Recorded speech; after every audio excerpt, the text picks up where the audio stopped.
Guilty of using some kind of manipulation in a relationship, whether we know it or not. Sometimes it's very intentional. In part 2 of our conversation, we talked about some of the ways that our actions can be used to take control of a partner. We continue that conversation with Dr. Eileen Palace from the Center for Sexual Health. And we're not talking about just couples in a relationship. I mean, this could affect you at work. I mean, in all walks of life. Absolutely. Emotional manipulation techniques can take place with colleagues, with family, with friends. Politicians use it all the time. And so refresh everybody on what was talked about in the first segment.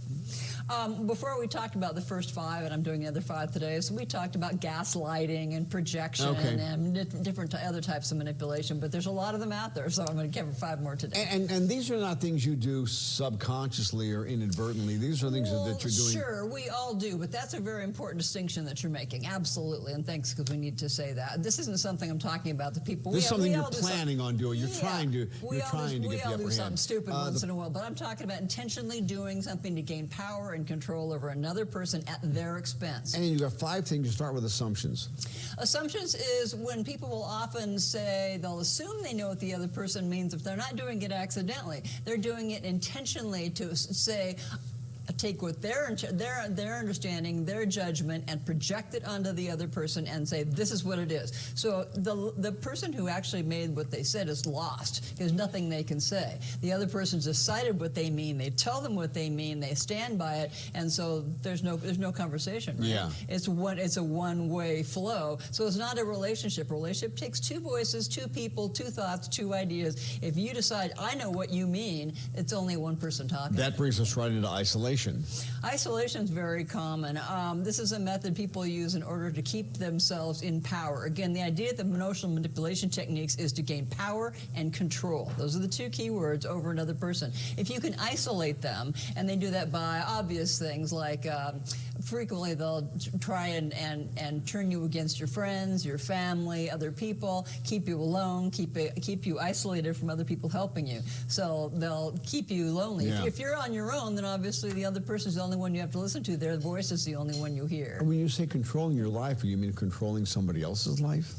I mean, if you and I are married and I want to gain power and control over you, then by keeping you isolated, then I get control over No. I'm talking about your next thing, control. Yeah, well, sometimes that's very subtle. Sometimes it's very obvious. The obvious methods are, for example, to say a guy in this case, he wants to tell her she shouldn't have a career. He wants to control her education. He wants to control different. So you're trying finances. to control your partner. You control their life, because if you have control of their life, then they're going to be helpless to you, and they're dependent on you. If they're dependent, then you have one up, right? So you have power and control. And we've all done this, giving somebody the silent treatment. The silent treatment's very common. But again, I get that from a lot of people. I'm not talking about the normal way we all do it. I'm talking about intentionally using silence as leverage, walking off and leaving someone in the middle of a discussion or argument so they feel abandoned, powerless. They're waiting for you to come back and talk to them, and they feel controlless, and they're very vulnerable when you come back. And that only exacerbates a bad situation. That's right. If you need some timeout, and I said, give them a timeout signal. I'll be back in a half an hour. Fine, that's cool. But you don't want to just walk up and leave somebody, because it's really a passive-aggressive technique. Yeah, and this last one, called future faking. It does seem like a lot of politicians do the future faking. They're making a promise that to gain control now that they're not going to keep. Oh yes, a lot of people do. This is kind of a nasty one, but unfortunately, so is that wrong?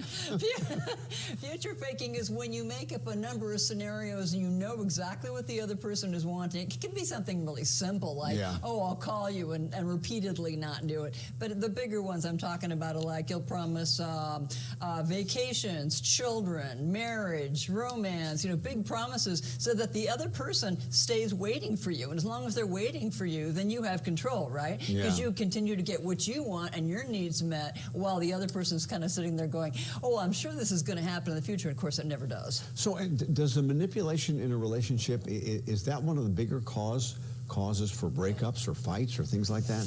Again, I'm talking about kind of the bigger stuff. I'm really talking about emotional abuse is really what I'm talking about. So these aren't just little arguments. I'm talking about people who intentionally manipulate others for their own advantage. But then that leads to much bigger problems down the road. Well, yeah, that's why part of the reason I'm doing this is I want people to, if these happen all the time, but if you're in a relationship and you notice, once I've labeled these for you now, I'm hoping if you see somebody who's projecting or gaslighting or controlling your life, you go, hey, I know what that is. And if you recognize that and you have a label on it, then you can stop yourself from being emotionally abused. Well, I do feel like you manipulated this entire conversation.